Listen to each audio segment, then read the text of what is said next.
What's up, everybody? Told you it's a twofer. We're in the same red shirt, in cozy mode, laying up. But hopefully, you checked out the first video talking about your mental capabilities and how that can be a hindrance or how it can be the catalyst to making a great change.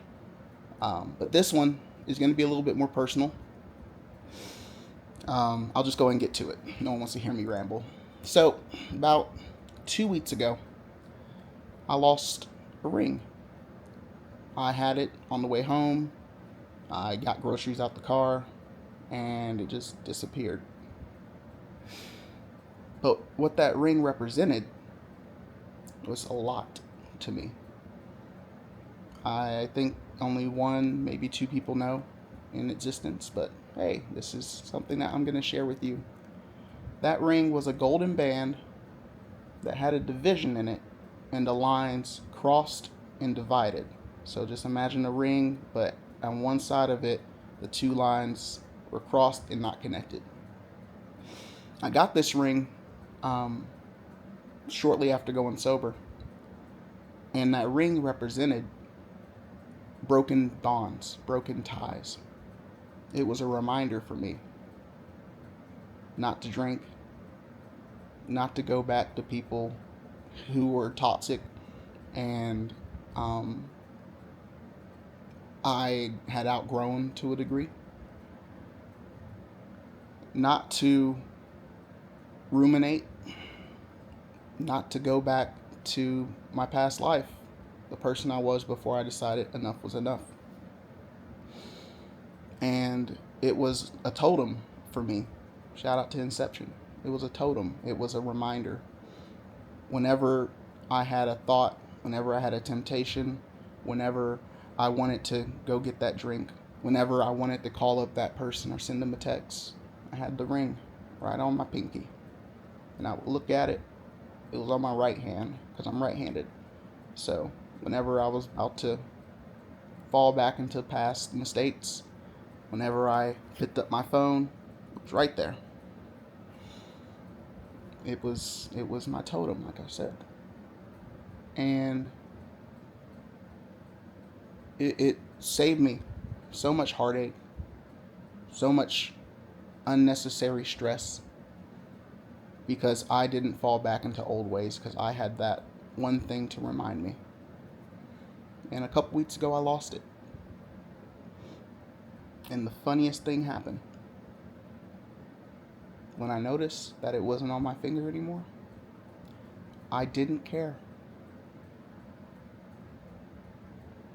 I didn't care. It served its purpose. I was meant to lose it because the one thing I realized was I didn't need it anymore. I didn't need the reminder anymore. Those things are in the past. I don't ever want to visit them again. I have no interest. I'm not going to do that to myself. I'm not going to tear apart my heart for the sake of others. I'm not going to lose the love and connection I have with my parents and my sister that was broken for so long. I'm not going to let other people define who I am and break me down just so they can have a sense of relief, a sense of superiority. English.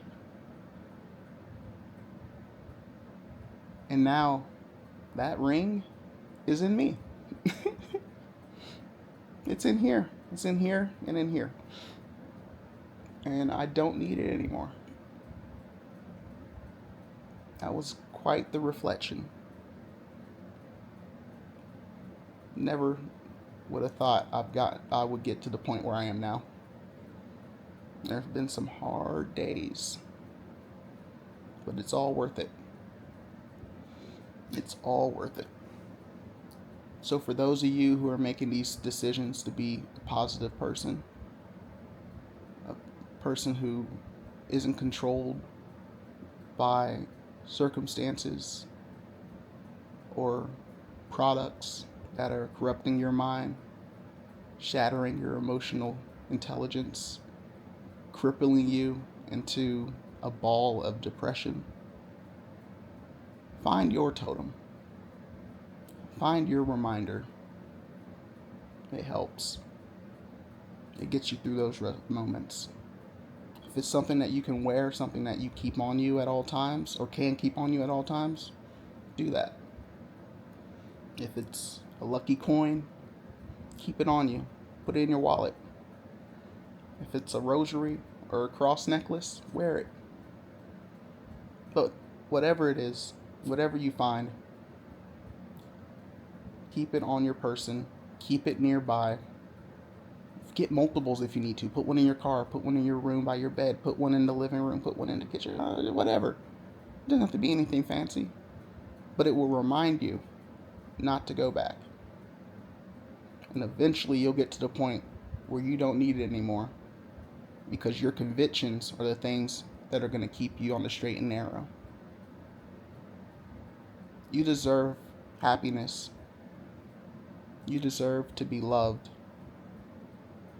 You deserve not to have to rely on substances and other things in your life, like food, like drugs, like alcohol, to find relative glimpses of happiness. Or more than likely, escape from the pain and the suffering and the longing that you feel inside of you.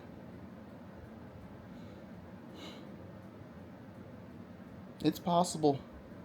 It's doable. It just starts with making the decision up here and then sticking to it. And one way that I did was that little ring I kept on my pinky for 2 years or so.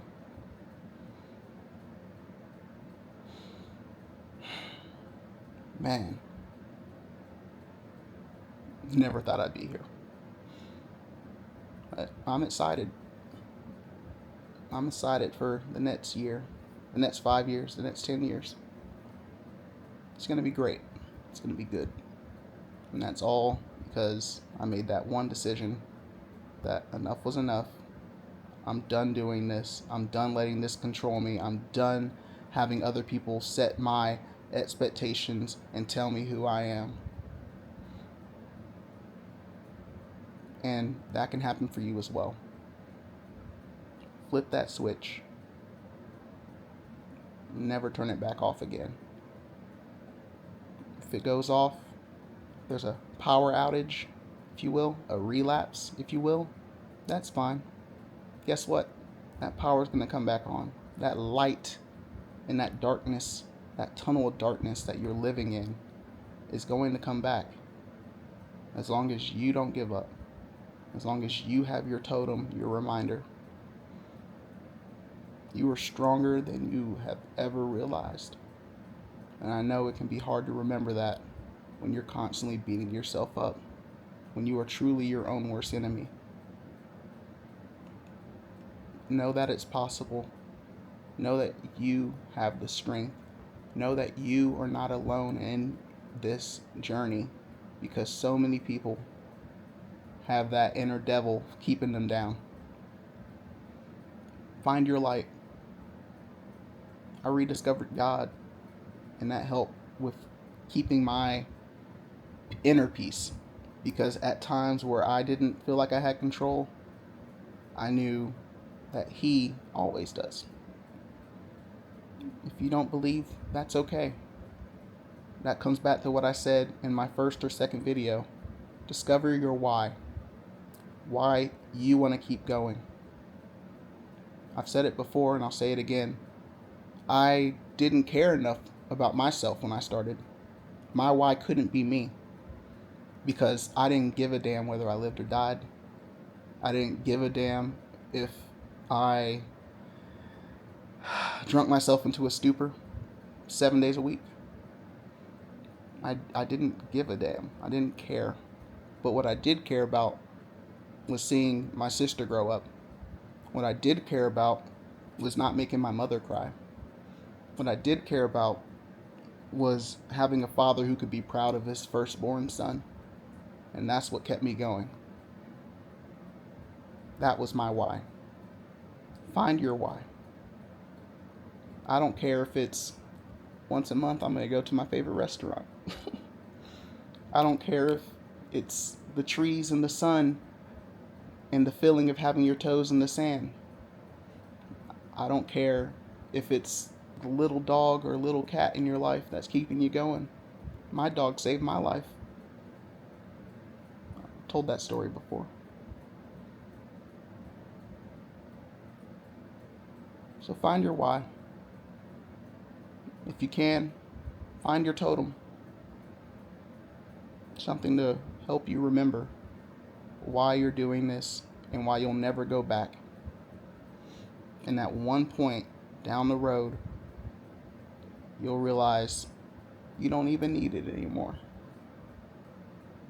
That strength is right in here. I say it every time. You are loved. You are worthy. You have the strength to do whatever you set your mind to. And you are never alone in this journey of life. Because everyone has some demon they're facing. Everyone has their vice, whether they want to admit it or not. Don't let that be a hindrance on your life. When you decide enough's enough, the journey begins. And I hope that you're able to find your totem, your reminder, so that when there's no one else around you, when it's just you and God, and you're alone in the darkness, you can look at it and say, oh yeah, that's why we're doing this. That's why I'm giving it up.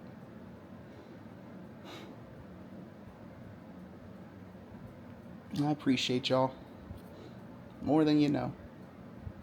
If you have any questions, if you want to leave a testimony or example or just talk about what you're going through, feel free. Right down there in the comments. I'll love to respond. I'd love to give my 2 cents. Anyway, it's late. I'm in cozy mode. I'm going to go back and hop on this show that I've been watching because it makes me happy. But anyway, once again, know that you're loved. Know that you're not alone. Know that you are worthy. And know that you have the inner strength to do whatever the hell you set your mind to. I hope to see y'all soon. And I appreciate each and every one of you. Love you. And peace.